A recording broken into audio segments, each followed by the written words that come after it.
IAS IPS అంటే ప్రజాస్వామ్యానికి విధేయులుగా ఉండాలి, రాజ్యాంగానికి విధేయులుగా ఉండాలి, చట్టానికి విధేయులుగా ఉండాలి, న్యాయానికి విధేయులుగా ఉండాలి. అంతే తప్పించి రాజకీయ పార్టీలకి కాదు. కానీ విభజన రాజకీయాలు ఆరంభమైనప్పటి నుండి అంతకుముందైతే నిఖార్సైన అధికారులుగా ప్రజల మన్ననలు పొందినటువంటి వాళ్ళందరూ కూడా విభజన రాజకీయాలు ప్రారంభమయ్యాక తొలినాళ్లలోనేమో ఆ రాష్ట్రం ఈ రాష్ట్రం అన్న రాజకీయాల్లో వీళ్ళు కూడా మమేకమయ్యారు. ఆ తర్వాత అక్కడైనా ఇక్కడైనా ఐఏఎస్లు ఐఆర్ఎస్లు అన్నటువంటిది ఐపీఎస్లు కూడా అక్కడ చివరికి అధికారంలో ఉన్నటువంటి పార్టీలకి దాసోహం అనటం జరిగిపోయింది. దాని పర్యవసానం వ్యవస్థలు కొలాప్స్ అయింది. అమాయకుల మీద కేసులు పెట్టబడ్డాయి, అన్యాయంగా ఇరికించబడ్డారు. అదే సందర్భంలో నిజమైనటువంటి న్యాయం జరగకుండా పోయింది. దీంతో ఆ వ్యవస్థల మీద ఒక విరక్తి వచ్చింది. ఇలాంటి సందర్భంలో వ్యవస్థని బాగు చేయడం మానేసి ప్రతీకారాలు తెచ్చుకునేది ఎవరు ప్రభుత్వంలో ఉంటే వాళ్ళకి అనుకూలంగా పనిచేయడం. ఇప్పుడు జగన్ హయాంలో ఉన్నటువంటి వాళ్ళందరూ వైసీపీ మనుషులని ముద్ర వేసి వాళ్ళని పక్కన పెట్టారు. మరి అప్పుడు చంద్రబాబు హయాంలో ఖచ్చితంగా ఇబ్బంది పడ్డారు, 3-4 అధికారులు ఇబ్బంది పడ్డారు. అప్పుడు 3-4 అయితే ఇప్పుడు 16 మంది. ఆ 3-4 ఇప్పుడు అవమానించినట్టు అవమానించలా. ఇప్పుడు ఎవరైతే ఆ రోజున చర్య తీసుకున్నారో వాళ్ళని పొద్దున్నుంచి సాయంత్రం దాకా ఆఫీస్లో ఉండమని చెప్పి ఎప్పుడు ఉత్తర్వులు ఇవ్వలేదే.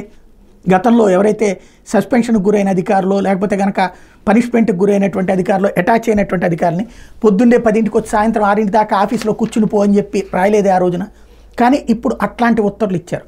అలాగే వాళ్ళని రోజు పత్రికల్లో కొల్లబొడుస్తున్నారు, హ్యూమిలియేట్ చేస్తున్నారు, పేర్లతో సహా హైలైట్ చేశారు. మరి వాళ్ళు ఆగుతారా? ఇప్పుడు ఏం మాట్లాడరు. అయితే గీతే ఎన్ని రోజులు అట్టు పెట్టుకుంటుంది గవర్నమెంట్? తర్వాత ఏ ప్రాధాన్యత లేని పోస్టులు, ఏ స్టేషనరీ అనినో లేకపోతే అట్లాంటి పోస్టులకి వేస్తారు. తప్పు ఎప్పుడు జరిగినా తప్పే అనాలి. నా వీడియోలు ఫాలో అయ్యే వాళ్ళకి ఏబి వెంకటేశ్వరరావు గారి సస్పెన్షన్ మీద అనేకసార్లు నేనే మాట్లాడా. ఏం తప్పు జరిగింది అక్కడ, ఎట్లా చేస్తున్నారు, ఆయన సిన్సియర్ ఆఫీసర్ అన్నటువంటి ఆఫీసర్ల జోలికి పోకూడదని కూడా ప్రస్తావించాను. ఇప్పుడు ఇక్కడ జరుగుతున్నది కూడా తప్పే.